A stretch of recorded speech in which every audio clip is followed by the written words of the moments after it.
Trigonometric equations की next form एक polynomial equation है साइन थीटा और कोसाइन थीटा में, और इस इक्वेशन के हर किसी टर्म में साइन और कोसाइन की पावर्स का सम सेम बना हुआ है। भाई पहले टर्म को देखिए, यहां पर साइन तो लिखा हुआ है लेकिन कोसाइन नहीं लिखा हुआ। मैं यूं कह सकता हूं कि यहां पर है a0 sign to the power n theta into cosine की पावर 0 थीटा। अब यहां पर साइन और कोसाइन दोनों की पावर्स का सम देखिए साहब, वो होगा n प्लस 0। इसी तरीके से यदि हम दूसरे टर्म को देखें तो साइन की पावर तो n माइनस 1 है लेकिन कोसाइन की पावर 1 है, इन दोनों का सम n आ रहा है। ठीक इसी प्रकार से यहां पर साइन की पावर n माइनस 2 है और कोसाइन की पावर 2 है, इनका सम देखा जाए तो वो n आ रहा है। और आखिरी जो टर्म आपको नजर आ रहा है उसमें साइन तो नदारद है, साइन तो है ही नहीं,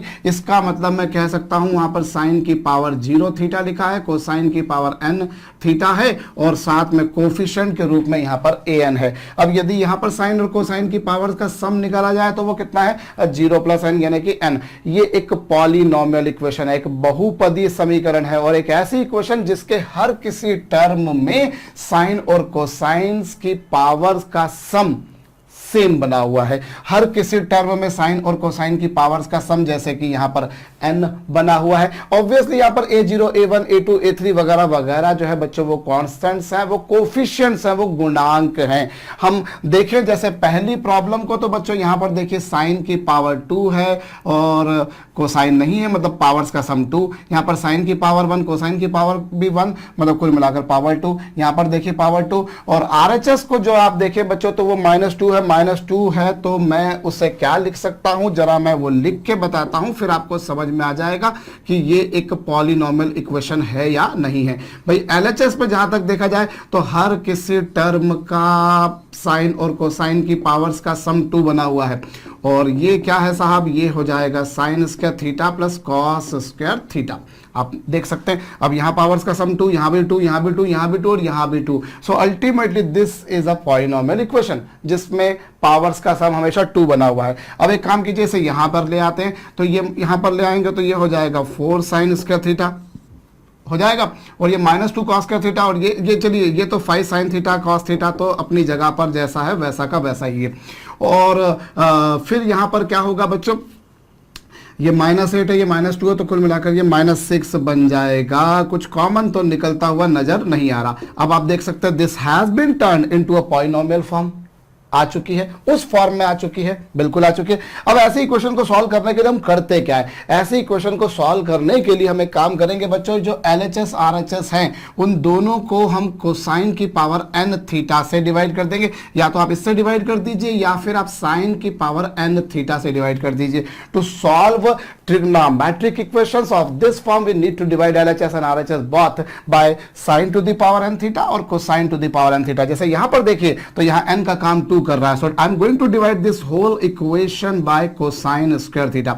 और cosine square theta से डिवाइड करेंगे, जब इसे cosine square theta से डिवाइड करेंगे तो ये हो जाएगा tan square theta, या मैं डिवाइड भी किए देता हूं। चलिए ये क्या है 4, ये sin square theta upon cosine square theta मैंने डिवाइड किया।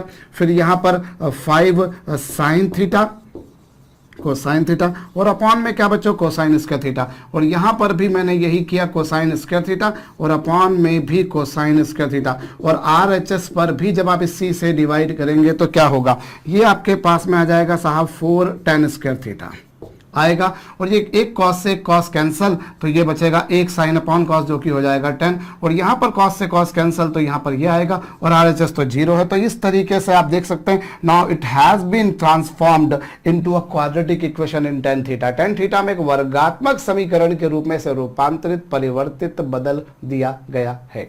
चलिए अब यहां पर 4 6 24, तो इसके हम फैक्टर्स बनाएं तो फैक्टर्स क्या हो सकते हैं, 12 दूना 24, 6 चौक 24, और बन सकते हैं कुछ भाई, ये देखिए 4 tan स्क्वायर थीटा, 4 6 24, 24 के फैक्टर्स और क्या बन सकते हैं, 8 3 24। तो ये लीजिए साहब, ये आपके पास में आया, ये आपके पास में आ गया है, पर इसे प्लस करना पड़ेगा, ये लीजिए। अब यहाँ से 4 tan थीटा कॉमन निकल आएगा तो यहाँ पे क्या बचेगा बच्चों, tan थीटा -2, और यहाँ से 3 कॉमन निकल आएगा तो ये क्या हो जाएगा, tan थीटा -2। होप मेरा कैलकुलेशन वर्क सही जा रहा है।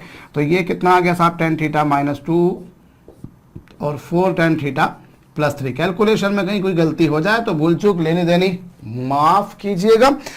अब यहां से tan थीटा की वैल्यू 2 कब आएगी साहब, हमको ये चेक करना पड़ेगा tan थीटा की वैल्यू 2 कब आएगी और tan थीटा की वैल्यू -3/4 कब आएगी। हमको नहीं पता tan थीटा की वैल्यू 2 कब आती है, हमको नहीं पता tan थीटा की वैल्यू -3/4 कब आती है, पर मैं यूं कह सकता हूं कि जो RHS मेरे समक्ष लिखी हुई है उसको मैं ऐसा लिख सकता हूं कि tan of tan इनवर्स 2, इसे ऐसा लिखा जा सकता है।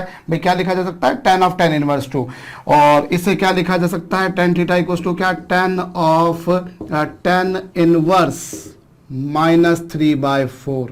ये लीजिए साहब, ये हमारे पास अभी tan थीटा की वैल्यू 2 कब है, मुझे नहीं पता tan थीटा की वैल्यू 2 कब है। मुझे पता होता तो क्या बात थी भैया, 1 पता मुझे पता है tan थीटा 1 कब होता है, √3 कब होता है, -1/√3 कब होता है, वगैरह वगैरह वगैरह, पर ये नहीं पता। तो आप इसे ऐसा लिख दीजिए, ऐसा लिख दीजिए। और tan थीटा बराबर tan अल्फा अगर है तो थीटा बराबर क्या होगा बच्चों, n पाई प्लस अल्फा, और अल्फा का काम यहाँ पर कर रहा है ये। इसी तरीके से थीटा बराबर n पाई प्लस अल्फा, और अल्फा का काम यहाँ पर कौन कर रहा है बच्चों, अल्फा का काम कर रहा है यहाँ पर tan इनवर्स -3/4। और मैं आपकी जानकारी के लिए बता दूं भैया, tan इनवर्स ऑफ -x होता है -tan इनवर्स x। क्या होता है, -tan इनवर्स x। तो वो भी लिखा जा सकता है यहाँ पर। तो ये क्या हो जाएगा, n पाई -tan इनवर्स 3/4।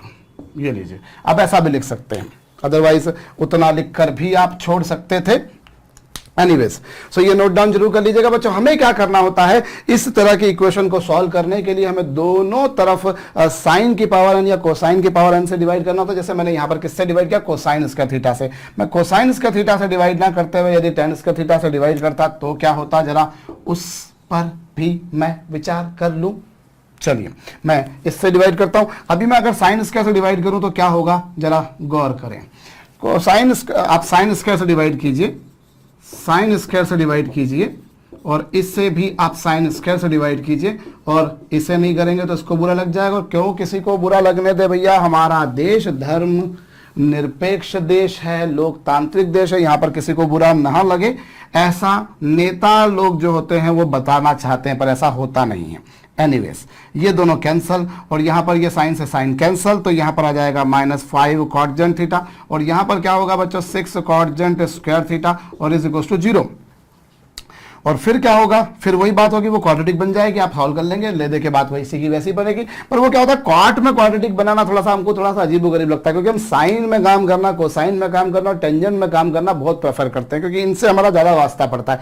और कॉट, कॉसेक, सेक्स में थोड़ा सा हम दिक्कत हमें आती है, इसीलिए हम उनको नहीं लिखते।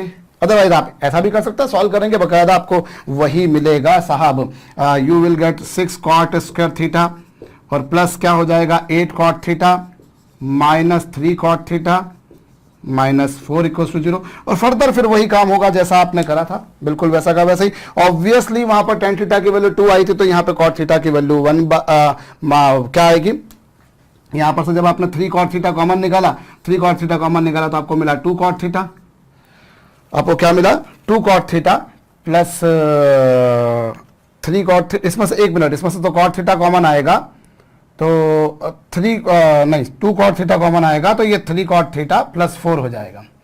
वहां पर tan थीटा की वैल्यू क्या आई थी, -3/4, तो cot थीटा की वैल्यू -4/3 आनी है, और यहां से ये कॉमन निकालेंगे तो फिर वही पिक्चर बनेगी। तो नेचुरल सी बात है, यहां पर बिल्कुल उसकी रिवर्स, उसकी रेसिप्रोकल वैल्यूज आएंगी, होना है। cot थीटा की वैल्यू कितनी आ जाएगी, cot थीटा की वैल्यू आ जाएगी -4/3, और cot थीटा की वैल्यू आ जाएगी 1/2 आनी है। बिल्कुल वही पिक्चर बननी, कॉपी कीजिएगा। एनीवेज, मैं आगे बढ़ूं, और आगे बढ़ने में मैं क्या पा रहा हूं, आगे बढ़ने में साहब मैं अगली प्रॉब्लम को देखूं तो क्या अगली प्रॉब्लम एक पॉलिनोमियल इक्वेशन। देखिए LHS आपको दिखाई दे रहा है 5 sin square theta -7 sin theta cos theta plus 16 cos square theta.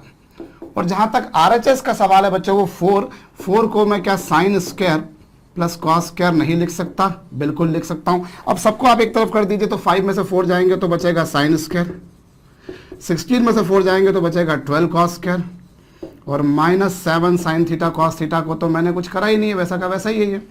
5 में से 4 गए तो 1, 16 में से 4 गए तो 12, -7 sign theta cos theta. Now you can see this is a quadratic equation in sine theta and cos theta. Quadratic बोल रहा हूँ, पॉलिनोमियल। आप देख सकते हैं, आप हर किसी टर्म में देखिए साइन की पावर 2, कॉस की पावर 0, कॉस की पावर 2, साइन की पावर 0, और दोनों की पावर्स का सम 2। अल्टीमेटली वही बन रहा है। आप कॉस स्क्वायर थीटा से दोनों तरफ डिवाइड कर दीजिए। जब आप कॉस स्क्वायर थीटा से डिवाइड करेंगे तो देखिए ऐसा बनेगा, इधर ऐसा बनेगा, और इसको जब कॉस स्क्वायर से डिवाइड करेंगे तो एक कॉस से एक कॉस कैंसल, और एक कॉस से ये बन जाएगा कुछ ऐसा। तो ये क्या बन गया, tan square theta plus -4 tan theta -3 tan theta plus 12 is equal to 0। अब इन दोनों में से tan थीटा को कॉमन निकाल दीजिए। जब tan थीटा को कॉमन निकालेंगे तो ये आएगा tan थीटा -4, और इन दोनों में से मैंने किसको कॉमन निकाला, -3 को कॉमन निकाला, तो यहाँ पर से आया tan थीटा -4।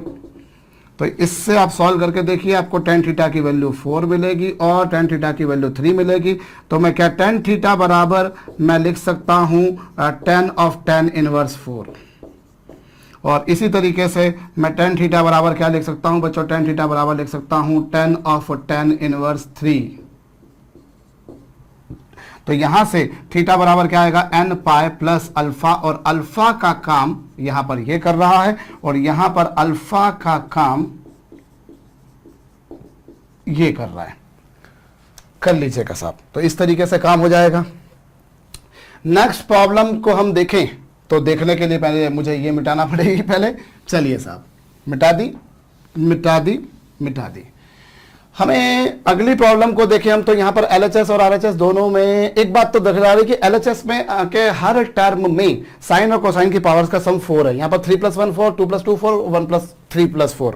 तो चलिए LHS मैंने जैसी थी वैसे की वैसे लिखी, sin to the power 3 theta cos theta plus sine square theta cos square theta plus sine theta cos cube theta. और RHS में जो 1 लिखा है, क्या मैं उसे ऐसा लिख सकता हूं, sine square plus cos square का square? Can't I write this? सोचो, लिख सकता हूं ऐसा? बिल्कुल लिख सकता हूं। सो कुल मिलाकर समरी ये है कि साहब ये एक पॉलिनोमियल इक्वेशन है जिसके हर किसी, क्यों, जब इसका आप स्क्वायर करोगे तो इसका स्क्वायर करोगे तो पावर 4 आएगी और 2 sine square cos square. Ultimately आप जब इसका स्क्वायर करके देखेंगे तो a स्क्वायर मतलब साइन की पावर 4, b स्क्वायर मतलब कॉस की power 4 plus 2 sine square cos square, हर किसी टर्म में पावर का सम 4 आएगा। तो ये पॉलिनोमियल है, ये पॉलिनोमियल है साहब। पर मैं इसको इस तरह से सॉल्व नहीं करते हुए मैं इसको इस तरह से सॉल्व कुछ अलग सोच रहा हूं। मैं एक्चुअली मैं इन दोनों को एक साथ लिखता हूं, तो sine theta cos theta common आ जाएगा और थोड़ा सा छोटा हो जाएगा, ये sine square plus cos square ये हो जाएगा, और प्लस साथ में क्या, sine square cos square theta is equal to कितना बच्चों, 1। ये आपके पास आया है। तो ये तो जो आपके पास में था वैसा का वैसा रखा, ये साइन थीटा कॉस थीटा, और ये तो 1 हो गया, और प्लस साथ में क्या, sine square theta cos square theta is equal to 1। अब इन दोनों में से भी क्या कॉमन आ रहा है, इन दोनों में से भी ये कॉमन आ रहा है, साइन थीटा कॉस थीटा। तो ये आ गया 1 plus sine theta cos theta is equal to 1। ये आपके पास में पिक्चर बनकर आई। अब आप एक काम कीजिए, इसमें 2 का मल्टीप्लाई कीजिए, इसमें 2 का मल्टीप्लाई कीजिए, ये हो गया, इसमें भी 2 का मल्टीप्लाई कर दीजिए।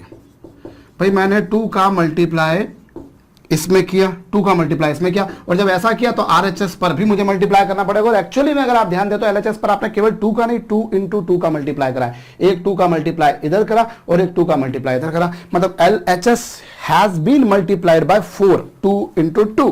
Likewise I have done, right hand side पे मैंने कर दिया। तो ये हो गया साइन 2 थीटा, ये हो गया 2 प्लस साइन 2 थीटा, और ये हो गया 4।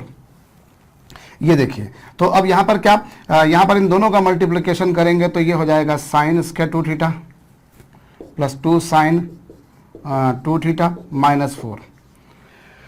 अभी जी, तो मुझको लग रहा है, जो लग रहा है वो सही लग रहा है। चलिए देखिए, ये आपके पास में है। अब इससे आप साइन 2 थीटा में क्वाड्रेटिक बनाए तो साइन 2 थीटा की वैल्यू क्या आएगी, -2 प्लस -2 का स्क्वायर 4 चौक 16/2। और इससे यदि आप साइन 2 थीटा की वैल्यू निकालते हैं तो वो आपको मिल रही है 2√5, मतलब माइनस प्लस माइनस √5। आराम से आप चेक कर लीजिए, आपको ये मिलेगी। और ये मिली, मतलब साइन 2 थीटा की वैल्यू आपको मिली -1 प्लस √5 और -1 माइनस √5। और आप देख लीजिए -1 प्लस √5 की वैल्यू जो होगी वो निश्चित रूप से ग्रेटर देन 1 आ रही है, क्योंकि √5 2 से बड़ा है, √5 2 से बड़ा है। 2 से बड़े में से 1 घटाओगे तो 1 से बड़ा आएगा, तो ये 1 से बड़ा आएगा, और ये तो निश्चित रूप से -1 से छोटा होगा। और साइन थीटा के साथ में दिक्कत ये है कि वो 1 से बड़ा कभी हो नहीं सकता, -1 से छोटा हो नहीं सकता। मतलब मैं यूं कह सकता हूं कि this equation has no solution, इस समीकरण का कोई हल नहीं है। भाई क्या हुआ यहां पर, हमने जब वैल्यूज निकाली तो जो वैल्यूज आ रही हैं -1 प्लस √5 की वैल्यू मुझे एक्चुअली एग्जैक्टली नहीं पता 1 मिनट के लिए, लेकिन इतना तो पता है कि 4 का √2 होता है। 4 का √2 है तो 5 का √2 से बड़ा होगा, और 2 से बड़े में से जब 1 घटाओगे तो 1 से बड़ा आएगा। क्या साइन थीटा 1 से बड़ा हो सकता है? नहीं हो सकता। क्या साइन थीटा -1 से छोटा हो सकता है? यहाँ -1 से भी छोटा आएगा। क्या हो सकता है? नहीं हो सकता। मतलब जो वैल्यूज आ रही है वो आप इक्वेशन को सेटिस्फाई करेंगे नहीं। मतलब मैं यूं कहूं कि दी गई समीकरण का कोई मूल नहीं है।